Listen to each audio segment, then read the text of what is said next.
Orvos természetgyógyászként, előadóként nagyon sokszor kerül szóba a magnézium. Azonban azt tapasztalom, hogy ennek a jelentőségével nagyon kevesen vannak tisztában. Hogy miért is fontos az emberi szervezet számára, amit oly kevesen látnak egy laborleletben. A magnézium, mint a szervezetünk leggyakrabban előforduló sejten belüli pozitív ionja, laborban nagyon kevéssé mérhető, ezért a hiányállapot már csak nagyon későn szokott kiderülni. A magnézium a sejteken belül helyezkedik el, minden sejtünkben megtalálható, és ezekben a sejtekben zajlik az emberi szervezetnek minden egyes folyamata. Enzim folyamatok, a sejteknek a táplálása, különböző anyagoknak, például a hormonoknak a képzése, és ezekben mind-mind óriási szerepe van a magnéziumnak.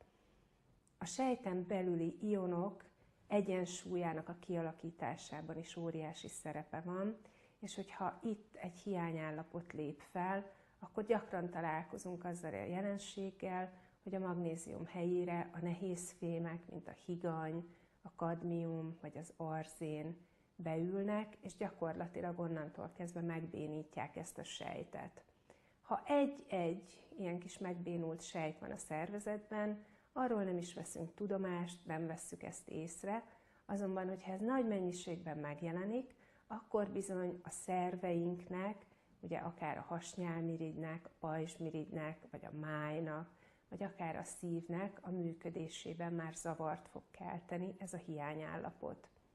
Ezért nagyon-nagyon fontos lenne mindenki számára, hogy ne csak a mérhető paramétereknek megfelelő ásványi anyagokat, de azokat is, amik a sejten belül helyezkednek el, a magnéziumot is pótoljuk. A magnéziumról nagyon sok kutatás történt, de mégis az emberek felé ez viszonylag kevésszer lett publikálva, keveset tudunk róla a mai napig. Nagyon-nagyon fontos szerepe van a szívműködésben, az izomműködésben, a hormonok képzésében, az inzulin, ugye a cukorbetegség, a vércukorszint szabályozásában, a pajzsmirigy hormonok képzésében, amik tulajdonképpen, hogyha megnézzük, ezek a népbetegségek, amiket itt felsoroltam, és ezekkel bizony nap mint nap találkozik akár egy ember, akár egy orvos, egy házi orvosi rendelőben.